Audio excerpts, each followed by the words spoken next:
In part 1, I claimed that the events of 2020 indicate the need to take meaning seriously.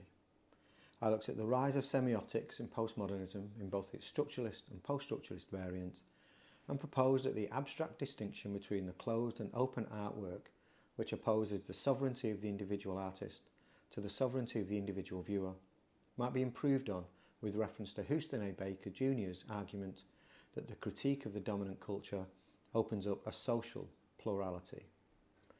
In this second part, I will outline an approach to meaning in art that does not reduce to the binary opposition of closed and open, nor to the binary opposition of objective and subjective. In order to develop this theory of meaning, I will turn to a film from 2010, Hydra Decapita, produced by the Otolith Group, an art group founded by Angelika Sagar and Kojo Eshin in 2002. Hydra Decapita is a colour film lasting just over 31 minutes and shown as a projection. The film takes its starting point from the work of Detroit-based techno-music duo James Stinson and Gerald Donald. Afrofuturist theories were central to their practice, which referred to an underwater country populated by the unborn children of pregnant women who were thrown overboard during the Middle Passage of slave ships across the Atlantic. Hydra Decapita evokes the underwater world home to the descendants of the Africans thrown overboard from the slave ship the Zong during its crossing from Jamaica to Liverpool. This atrocity was carried out with the aim of claiming insurance payment for cargo lost at sea after the captain of the ship decided to throw all 132 slaves overboard. The film focuses on a legal case in relation to the insurance claim and not the murder of the slaves, which concluded that the deliberate murder of enslaved people was legal and therefore that insurers could be required to pay for those lost. In Hydra Decapita, this historical moment is related to a wider understanding of how financial capitalism operates. On the MACBA website, Hydra Decapita is described as follows. The film's reduced visual language, focusing on the ocean and accompanied by contemplative electronic music and voices, weaves together three historic references: the Zong Massacre, Turner's painting The Slave Ship from 1840, which alludes to the horrific event, and critic John Ruskin's analysis of the painting. With the slave trade serving as an allegory, Hydra Decapita combines mythos and history to contemplate the entangled relationships between power, death, globalization, abstraction, and our contemporary system of finance capital. I especially want to underline the processes in this passage, focusing on, accompanied by, weaves together, alludes to, serving as an allegory, and combines mythos and history. It is through these processes, according to my reading of the passage, that the film achieves its aim, namely to contemplate the entangled relationships between power, death, globalization, abstraction, and our contemporary system of finance capital. I want to focus on the connections and links, the way that the elements of the work are brought together to form a new whole, because this points towards different schools of thought for thinking about meaning, particularly theories of metaphor and montage. Here, metaphor, montage, and association do not point towards the preference of subjective interpretation over objective encoded meanings, but to a richness of meaning in the materials themselves and in the way that the materials are combined. The point is not to invite viewers to cultivate subjective interpretations of the Zong Massacre, but to place this atrocity in proximity to the cultural, scientific, legal, financial, and governmental forces that lent legitimacy to it at the time. What is needed, therefore, I want to suggest, is not a theory of meaning that distinguishes between open and closed works, works with fixed or unstable meanings, but a theory of meaning that stresses how meanings can be combined, unified, multiplied, divided, and overlaid. I'm going to start by by looking at William Empson's theory of metaphor in his book 7 Types of Ambiguity. The key idea for Empson is that the meaning of metaphor invites the reader to hold 2 related meanings at once. The ambi in ambiguity means 2, and Empson often talks about metaphor as if it carries exactly 2 meanings. His 7 types of ambiguity are 1. Metaphor, 2.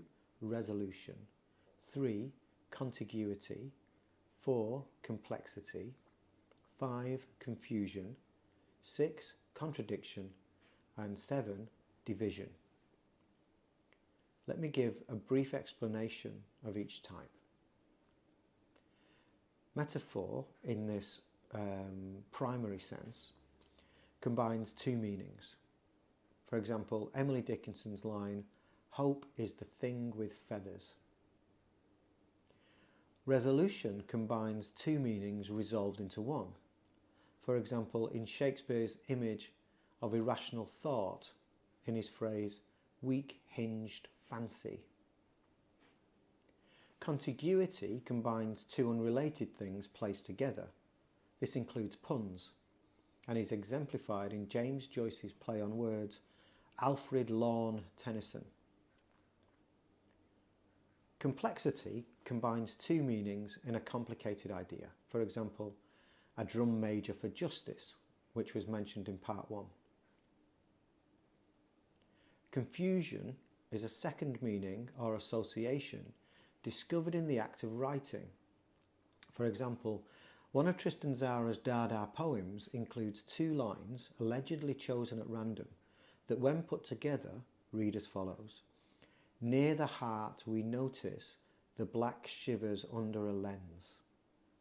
Or another example, Hart Crane wrote, "Thy Nazarene and tender eyes," and a printer's error changed it to "Thy Nazarene and tinder eyes," and Crane decided not to correct the mistake. Contradiction is the extra meaning added to a text when the reader is forced to bridge gaps in the work, especially when something is left unsaid. For example, Denise Riley's remark, "Into the puckering water go his ashes, who was steadier than these elements." Division is a kind of metaphor that highlights a contradiction that corresponds to a real division in the author's mind or the world. For example, Toni Morrison in Beloved writes, "They were not holding hands, but their shadows were." I would argue that ambiguity is not the best word to describe all of these effects. For one thing, at least 3 of the 7 types of ambiguity are not ambiguous at all, insofar as they resolve 2 meanings into one. More importantly though, metaphor is not characterized by the production of only 2 meanings. Nevertheless, in metaphor we can say meanings are multiplied, unified, produced by chance, combined, given accidentally, emerge from a gap in the work, or correspond to a real or imagined split. As Paul Ricoeur explains, poetic reading, as opposed to that involved with scientific or technical discourse, is not obliged to choose between 2 meanings that are equally admissible in the context. What would be ambiguous in one is honoured as plenitude in the other. Ricoeur also says, it always takes 2 ideas to make a metaphor. And metaphor always involves a kind of mistake, taking one thing for another, which Ricoeur calls a calculated error or an aberrant attribution. And as a result, he says, metaphor redescribes reality. Monroe Beardsley said, "The meaning of metaphor is all that it can mean." Let me stress the importance of this. If a metaphor means all that it can mean, then it means all it can mean and all it can mean. This goes beyond the supposed 2 meanings of a metaphorical combination of words, and begins to include, for instance, changes in its context, changes to language itself, and changes in the connotations brought to the language by new cultural and social circumstances, as well as layered meanings, multiplied connotations, and the variety of meanings brought to a work by subaltern counterpublics. Aristotle said, good metaphor implies an intuitive perception of the similarity of dissimilars. Ricoeur explains that for Aristotle, metaphor first surprises, then bewilders, and finally uncovers a relationship hidden beneath the paradox. Paradoxa means deviation from pre-existing or established opinion.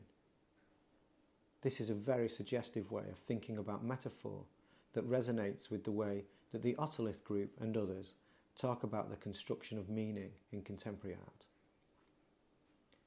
But when I try to apply these theories of metaphor to understand better the kind of critical thinking that is evident in the meanings of contemporary art, I find that I need to twist the theory a little. For example, Wallace Stevens said, reality is a cliche from which we escape by metaphor. But in relation to contemporary art, I'm more tempted to say Hydra Decapita does not escape reality, but confronts the cliche of white supremacist ideology with a montage of a structural reality that the ideology suppresses. So let me turn very briefly to one of the ways that the concept of ideology intersects with theories of metaphor and montage that I'm trying to outline. For Marx and Engels, ideology is not characterized by being false, but by being disembedded from social totality. Their first examples of ideology, in the German ideology, are abstract ideas like God, man, being, reason, humanity, the people, and the nation. It is not the abstraction of these words that makes them ideological, but the way that they relate to actual material circumstances by, quote, standing above and beside them, end quote. So what is ideological about the concept of man, for instance, is that the concept does not apply equally to all men and women, but stands above and beside actual men and women as a norm that divides them. Marx and Engels argue that we can confront ideology neither by correcting the idea, nor by focusing exclusively on the particular thing that the idea seems to misrepresent. Ideology critique, for them, consists of understanding material intercourse embedded in material production, or reinserting the idea and the thing into the ensemble of particulars to which the particular belongs. Think of the idea that workers are lazy, black men are threatening, women are weak. These all operate on the same basis as metaphor and montage, insofar as each statement implies an intuitive perception of the similarity in dissimilars, and always involves a kind of mistake, taking one thing for another, and gives an aberrant attribution that redescribes reality. However, ideology fuses the attribution to its object in a way that seems natural. Anti-Semitic tropes work in exactly this way, as do racist, sexist, and homophobic slurs. The critical power of metaphor and montage, which are characterized by rupture, juxtaposition, constellation, the cut, and the assemblage, derives from their capacity to denaturalize ideology by presenting reality through a dual meaning, or ambiguity, or paradox, or contradiction, or conflict. So ideology critique is the attempt to rediscover the paradox present in doxa, and to cultivate the experience of surprise and bewilderment in the presence of ideological statements. In the early years of montage, the Russian filmmaker Sergei Eisenstein developed what he called ideological montage, but later filmmakers developed other variants. For instance, Chris Marker's films are characterised by horizontal montage, while Haroon Farocki, who presented 2 projections side by side, talked about soft montage. Alan Sekula developed sequential montage by placing individual photographs in clusters. And Isaac Julian's use of multiple screens in video installations is called parallel montage. Can we say that these practitioners represent different types of montage? Not exactly in the same way as there are 7 types of ambiguity, but at least suggesting that montage does not consist of a single operation with a single effect. This is the legacy on which the otolith group draw. Kojo Eshin spells this out, saying, "If we exist in the middle of a crisis, the way to understand this crisis may well be to link it to events that seem far removed in time and place from the present. We think the video essay and the essay film tradition offer methods for connecting different times and different spaces, different images and different sounds, so that we can understand our present in a way that's distinct from that of the news and from social media." Montage breaks with the idea that the image has a single meaning. If the meaning of an image changes with its context, then montage is the recontextualization of the image within the image itself. Eshin says of this work, "Hydra Decapita is a way of connecting this historical atrocity to the present of financial capitalism via a few other routes. We link the 1781 atrocity to Turner's painting The Slave Ship from 1840, which attempts to visualise this atrocity. Then we link that to John Ruskin's 1843 text from Modern Painters Volume 1, in which he talks about Turner's methodology for painting water, and he refers to this painting so you have this constellation of dates. The otolith group use montage, metaphor, allusion, myth and history in an example of re-narrativization that translates the Zong massacre into an image of struggle, pride and hope in which victims are transposed into protagonists. It is a work that connects and links in order to construct a constellation of suppressed meanings by weaving the ideological meaning of the slave ship as cargo ship into the ensemble of particulars to which the particular belongs. And what is evident from this work is that the ensemble to which African slavery belongs must include the dreams and hopes of the descendants of slaves and a future in which racism is abolished. If the open work is the result of authorial restraint, a kind of disempowerment of the author in general, and offers itself to the sovereignty of the unspecified viewer, the kind of layered, complex, connected meanings that the otolith group exemplifies does something else. Meaning here is not merely left open in an abstract way, but constructs an aberrant redescription of reality in which meanings are multiplied, combined, unified, emerge by chance, emerge from a gap in the narrative, or correspond to real and imagined splits. We can concede, perhaps, that the idea of the open work allows for a certain limited understanding of the proliferation of meanings that might circulate around such works.